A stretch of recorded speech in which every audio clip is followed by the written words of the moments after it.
Hi, and welcome to another episode of Behind the Headshot podcast. In this episode, we chat with Margie Maria Gonzalez, the head of sustainability and communications at eDrilling, and the founder of Tonamil, an initiative dedicated to promoting sustainable coffee production and consumption. Margie lives and breathes sustainability, offering an honest look into her career, the transition from agriculture to tech, and the significance of valuing every single lead along the way. Let's just jump right into it. How did you find the headshot session? I tend to be very shy, so I got a bit scared, but you helped me. I laughed a lot. Yeah, I mean, that's the thing, right? It's still got to be fun. I feel like everyone comes into a headshot session thinking they know the way it's going to be and how they expect it. And then you kind of have to find out what they think it's going to be and like sort of reshape their approach to it. But I think we got some very nice shots. Yeah, I'm very happy. Mix of professional and your character, right? We're trying to get your character through. I like what I saw, so I'm happy. Nice. Then I think let's just introduce yourself, really. Let's see what we're going to learn today. Who are you? Okay, Margie Maria Gonzalez. I am originally from Mexico. I think ever since I can remember, before even bachelor or master's, I've been interested in sustainability, but I didn't know the name before. So sustainability is a very big topic, but I can say that I've been interested and involved in social and environmental topics, knowledge. So I really define myself by that. It sounds weird because it's very professional, but I know that outside of that, it's my passion and I've always been interested. So I think that's about myself in short. Yeah, because we met at a thing called Neon Nights. And I remember chatting to you and going, okay, yeah, you're like, I work with marketing and this. I work at a company called eDrilling. And then you're like, oh yeah, what's your Instagram? And you search me up and you add me. And I'm like, that's a coffee brand? That was an interesting thing to see. I'm like, okay, so you run marketing and sustainability at eDrilling. And then also you run a sustainable coffee brand. Does that sum it up? Yes. So within sustainability, I think I've developed different skills, but it's not only about, okay, I work in sustainability. I mostly been now professionally focused on business development, project management, and also because I am the founder of, it was a coffee brand. So I used to trade coffee before for many years, 5 years. But now I do a lot of sustainability advising in coffee production. So that's what I do now with that company.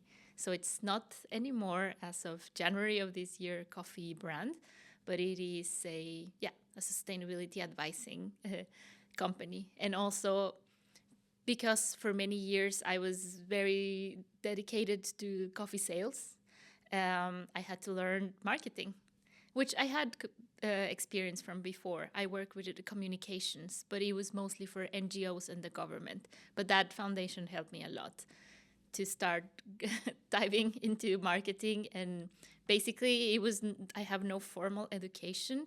It was just what I could learn with practice of I have to do sales of this sustainable coffee that I knew that it was ethically traded. There was a lot of work behind it. But then, okay, now you have the product. Now you have to sell it. And also, I started working last year full-time for a software company that delivers artificial intelligence for energy operations.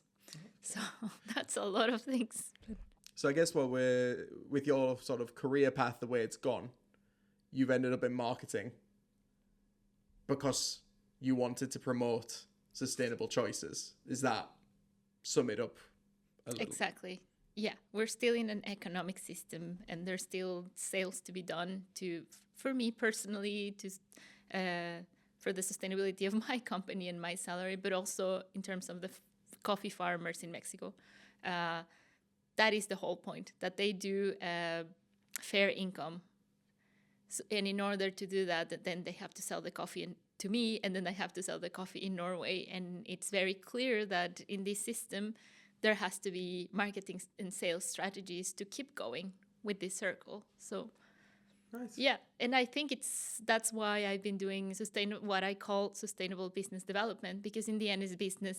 We all need a salary. Yeah. Yeah, I just find it so interesting that it's those two sectors, and yet you have that link of promoting sustainability, right? Whether it's the coffee or the software. What was the first thing when you sort of would like, okay, right, I want to do this. I'm going to dive into marketing and sort of learn. What was sort of the first challenge you thought you had to overcome or learn to sort of start the process? Yes, definitely what the customer wants. Because I was so sure that the way to go in any economic production is to do things sustainably, produce sustainably. So I was 100% convinced, and it's scientifically proven, but then that there is a small gap from that to what the customer actually wants in a product and what it's looking for. And I wasn't prepared for that until I wasn't doing sales. So then I had to learn about, okay, that is very basic maybe for marketing professionals, but I had to learn it from practice. Who is my target person? And that was, I think, the biggest learning. And right now, looking back, I love it because now I have a bigger understanding of the whole coffee value chain, from the people producing it to who is the type of consumers that are out there, and how I can work with it, what I can do, the things and the strategies and the selling points that I can offer. So the question that comes to my mind, right? So you're like, yep, I know you had your foundation in sustainability and the product is sustainable and you've got it, you're sort of 100% on the product focused. And then they're okay, right, I need to sell this, so I need to work out, okay, it's not selling, why are people not buying it, this, that, the other. Okay, what change did you sort of see or think of when you're like, did you have to change something on the product? Did you have to change communication? Did you have to change sort of almost look for different audiences that would more fit with the brand you were going with? Or where was that change sort of thing? Was it in the communication and how you communicate the brand, or did you change something in the product? A little bit of everything. I knew a lot about coffee production and sustainable coffee production, but I knew very little about the qualities of coffee and the markets for the qualities. So I had to learn, okay, I know that the product and that I'm giving a fair price to the farmers, but also I have to change a little bit of the product and ask and have requests for the farmer to improve their quality in their product. And also I have to look for, I was, to be honest, ignorant about the specialty coffee segment, which is like supposed to be the highest quality ever. I was approaching them without this knowledge of the qualities of the coffee, so they were like, please come back tomorrow. Right. So I have to learn how to pitch to them and be honest. I was never lying, but I was very ignorant. So then I had more information to tell them, this is the type of coffee that I'm selling. And also widen the target customers, because I knew, okay, this is not specialty coffee. It's something in between. It's not also the cheapest class. I have more arguments to tell the customers. And then, it was a little bit of looking for more different types of target customers, and also working with my product. It was both, definitely. Yeah. That's sick. Yeah. That's very cool. That's something I'm kind of finding myself in now. Of, okay, well, I'm not going into a meeting and knowing what the client's sort of, what I think is important, because let's say I know video and photography inside out. So I'll be like, yeah, we use this camera with these sort of megapixels, woohoo, da da da. And the client doesn't care. They have their own thoughts about what they want, right? They just want to know I can do a good picture in their style, maybe.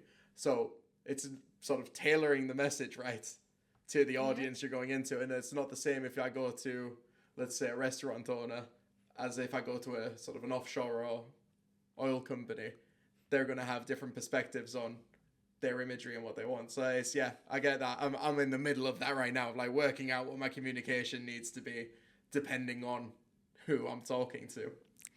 But I also want to say, now I relate to what you're saying, there's a lot of space to educate people through communications and marketing. And they really are thankful when you also have the chance. Of course, it's a lot about finding out what the client and target people want. But also I found and I've learned, and that's, I think, my favorite thing ever from my work in communications and marketing for the coffee, for my coffee company, is that there is so much space to, without trying to be I know it all and I am the scientist, to present information in a way where they feel like they're learning, and then they actually take this knowledge and they apply it. Mm-hmm. So in case of I think there is also space for you to communicate what the different equipment and what the different angles does to their message. So you're coming into e-drilling, B2B specifically. It's not. Yes. Yep. And then you're taking what you've learned from dealing with your own coffee, Og, to oil and gas software as well. How does that transition go? How does it go from talking about sort of farmers in Mexico, the quality product they're delivering, to suddenly oil and gas, this software with the goal of promoting sustainability? How, obviously at the core, your core messaging has stayed the same between the two companies, which alone is impressive. How does it shift when it comes to marketing in those two different sort of environments, I guess? Okay, so first of all, this shift was very unexpected. I worked for my coffee company for 5 years, but I have to say I was self-employed.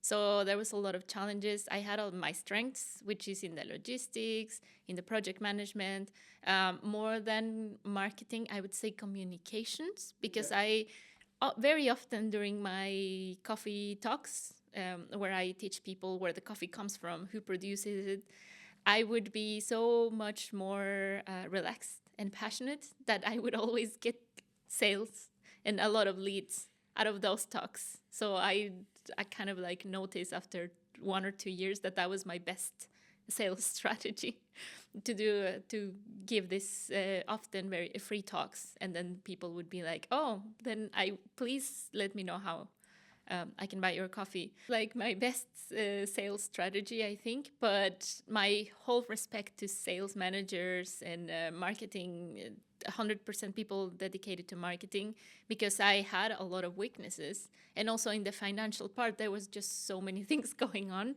that I started looking for a full-time job. And actually I was just focusing on agriculture and commodities, like tropical commodities trading. I was looking for those kind of jobs. And then I got an invitation for an interview for a company named eDrilling. And the desire to have a full-time job in a different company was there, but I thought it was a bit too far away from me. But I just started looking into it, what they were doing, the projects that they had. And I was, after talking and in the process of the interviews, I was invited to start as a head of sustainability of the company. Because what I said, I studied sustainability. So even though I dedicated 5 years to coffee, I am beyond passionate about energy, geography, geology, oceans. So for me, it was I know it seemed like a huge change, but for me it was like from agriculture to energy. It's both natural resource use. So for me, it was like, wow, this is an opportunity that I never expected, to go into energy. And I said head of sustainability, but that's my other position, and communications. So I do a lot of marketing and communications there. And I have to accept that it was really scary the first months. It was completely different. The type of professionals that our target customers, I knew nothing about. Drilling engineers, it's such a population before, like coffee consumers, that is bigger. And then you kind of naturally go understand them because I am one of them. But then drilling engineer was very unknown, and it has been very beautiful to learn.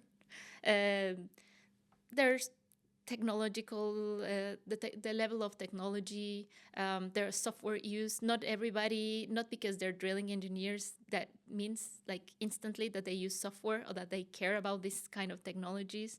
I think I've been working there for a year and it's been mostly learning, but what I can say is that the company has been so open for me to bring the important topics to the table, which is energy transition and the need to apply these technologies for sustainable use of the subsurface. We call it like that because it's drilling. So everything that has to do underground. And I had the opportunity to do a lot of communications and sales materials for that side of the company. Actually, all of the sides of the company, because even for oil and gas production, the aim is it's going to continue. It has to be phased out. But if it's going to continue, how are we going to make it as sustainable as possible and efficient? So I think that is the part that made me, again, felt passionate about explaining in the level of technical difficulty is very high, way higher than coffee production, I would say. So this process of how do I translate all of these projects, research and development projects that are innovation projects that are happening, to drilling engineers that, again, they're not all interested in AI, or the technology innovation departments of oil companies. How do I explain the level of these technologies and like the industrial challenges that they solve? And that opportunity right there has been everything for me. How can companies implement sustainability into their communication? First, they need to implement sustainability plans and actions so they can actually have the foundation to do any communication claim. So it takes action. Yes. You can't just claim it. You have to live by your words. Yeah. Awesome. But also at the same time, they're extremely related, because whatever sustainability work that you're doing, it is so important to communicate internally and externally to get partners that think the same and to get the employees that support those measures. So it's and again, the employees that are already in the company, to get them on board, because sometimes they just don't understand what the concept is. But when you communicate them, then they get on board, and then you can claim that you're actually trying to educate people and create awareness and work towards any sustainability goal. There's so many. Exactly. It's a good start to hire a sustainability professional. There's so many of us that have the studies and the capacity, but then this sustainability responsible has to spread the message and the actions, because often I see, for example, when I do sustainability reporting, many hiring decisions are not up to me, but they're up to top management. And then they are implementing the action of, for example, hiring diverse people, not themselves. So it's like a lot of actions are I'm not only the only responsible for them, but probably the most important environmental, economical, and social actions are in the top leaders or in the head of departments of other departments. So it's a good start, I would say. Yeah, and communicating that. I can see why you have the two roles, right, of communication and also the sustainability, because it comes hand in hand from what you're saying. You have to be able to tell people, put the plan together, but you also have to, get people on board, communicate it. And so how do you measure success, or how has measuring success of your communication changed from Tonamil, if I'm pronouncing that correctly? Yes. And e-drilling? How has sort of the measurement of success, is there a difference, or is it the same for both? I would say in that way is the same, when you get, it can be communication actions, can be a meeting. Or we were just at ONS, the conference, energy conference. And it can be just an interaction with one person, and that person can have a very important lead behind him. That's something that happened, for as an example, at ONS. We didn't have too much people coming to the stand because maybe our company is so small and it's not like the hot ones in energy. But that single interaction of me explaining what is this project, it was a project about carbon storage that we're promoting, right? To mitigate climate change. And it was basically, okay, I'll get together my pitch because, as I said, this is difficult language and difficult technically, very difficult, but I'll just put together a pitch that is understandable. And then on the other side, it was a lead of carbon storage of a very important company, not a drilling engineer, so he didn't know so much about the actual operation or even software. And then he instantly gave me his card and asked for a sales or a update presentation of this project. So this is just this very small action. It was not even a social media campaign, right? So, and it's the same with Tonamil. I was just giving a small talk at a very small university where I studied in Oz. And then I got, because of this presentation of how I was claiming to trade sustainable coffee, that was the whole conversation, I got a lead from a former professor, so I could be in the marketing campaign of the university, advertising the students or postgraduate students of the university. So it's from little actions to social media posts. It's never been, for me at least, about going viral or even having 100 likes. I don't think I've ever reached that. But it's about the little goals that matters: sales leads, work opportunities, opportunities to develop your career. And then it's basically the same between the two. And yeah. That's awesome. That's Yes. awesome. It's not, yeah. I think a lot of people get lost in the big success when it's actually just the meeting, each step to getting where you're going, basically. Yeah.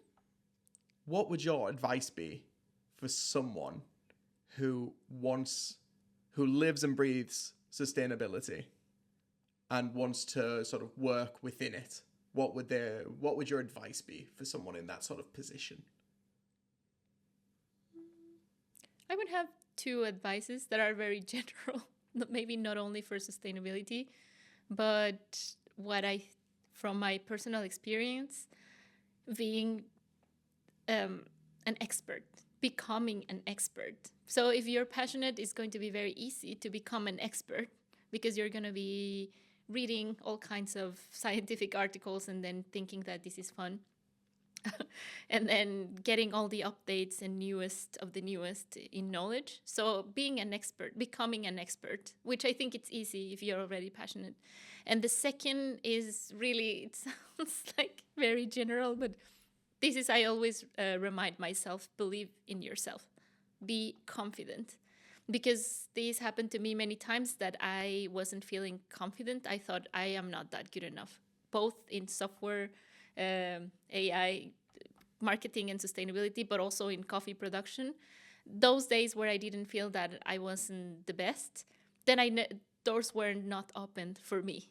Right. And this is and all the times where I decided, it was just a simple decision. I am an expert in coffee production, and right now I'm becoming an expert in the tech innovation for energy. Those days that I decided that, very good things happened to me. So that's why believing in yourself is key, apart from also having the skills, studying and becoming an expert. Those two are awesome. I think that gives us the perfect situation to end it then. Yeah. Thank you so much for coming on board. Yes. Where can, if people want to chat sustainability, where can they reach you? I think because now I'm between these two different worlds, I think LinkedIn. Yep. Margie Maria Gonzalez. Anything sustainability there? I'm just impressed we didn't bring up that we could have done this whole podcast in Spanish. Oh. That would have been... Eso sería divertido, la verdad. Next. Yeah, next time. I'll need to brush up a bit on my Spanish. Yeah. But nice. Well, thank you for joining. And we'll speak soon. Yeah, thanks for inviting me.